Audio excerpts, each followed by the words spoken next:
இன்றே டவுன்லோட் செய்து உங்கள் ஃபேவரட் ஷோக்களை என்ஜாய் பண்ணுங்க. இதுக்கு தான் நான் அப்பவே துர்கா கிட்ட எல்லா உண்மையை சொல்லிடலான்னு சொன்னேன். நீங்க தான் சொல்ல வேணான்னு தடுத்துட்டீங்க. இப்ப பாருங்க, அதனால உங்களுக்கு எனக்கு துர்கா 3 பேருக்குமே பிரச்சனை. இப்பவும் ஒன்னும் கெட்டு போகல. என்ன நடந்தாலும் சரி, துர்கா கிட்ட நடந்ததெல்லாம் சொல்லிடலாம். இந்த கேஸ் வேற யாராவது கைக்கு போயிருந்தாலும் பரவாயில்ல, துர்கா கைக்கே வந்திருக்கு. ஒவ்வொரு நிமிஷமும் துர்காவை பார்க்கும்போது அவகிட்ட உண்மையை மறைக்கிறோம்.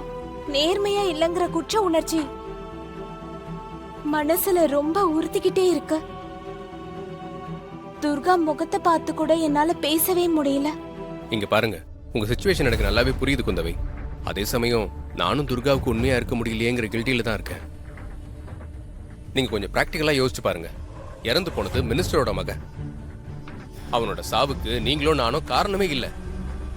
ஆனா இந்த கேஸ்ல நாம சம்பந்தப்பட்டிருக்கிறது வெளியே தெரிஞ்சா மினிஸ்டர் சும்மாவே இருக்க மாட்டாரு. ஏற்கனவே துர்கா மேல கோவத்துல வேற இருக்காரு. அதனால அவர் துர்கா மேலதான் ஆத்திரத்தை காமிப்பாரு. துர்காவை பழிவாங்க அவர் எந்த எல்லைக்கு வேணாலும் போவார்.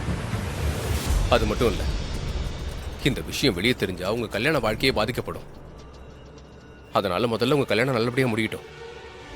அதுக்கப்புறம் துர்கா கிட்ட நடந்ததெல்லாம் நானே போய் சொல்லிடுறேன். நீங்க முதல்ல காஃபி குடிங்க.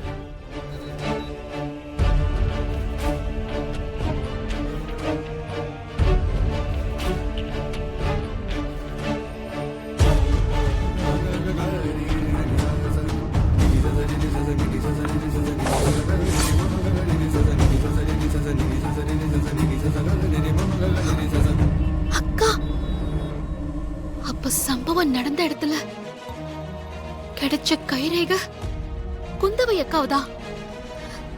ஐயோ கடவுளே, இப்ப நான் என்ன பண்றது? குந்தவை, இத சொல்லதான் உங்களை வர சொன்னேன். போலாமா? போலாம்.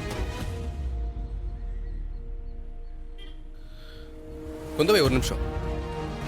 அப்புறம் இந்த கேஸை பத்தி நினைச்சு நீங்க மனசு போட்டு குழப்பிக்காதீங்க.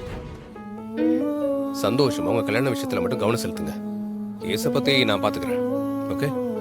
சரி. இருந்தாலும் துர்காவை நினைச்சாதான் கொஞ்சம் கவலையா இருக்கு. உங்க கல்யாணம் நல்லபடியா முடியட்டும்.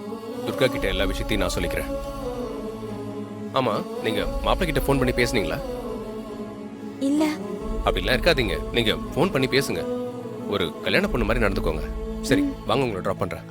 இல்ல, நான் கோயிலுக்கு போயிட்டு அப்புறமா வீட்டுக்கு போறேன். நீங்க போங்க. சரி, ஓகே, நான் வரேன்.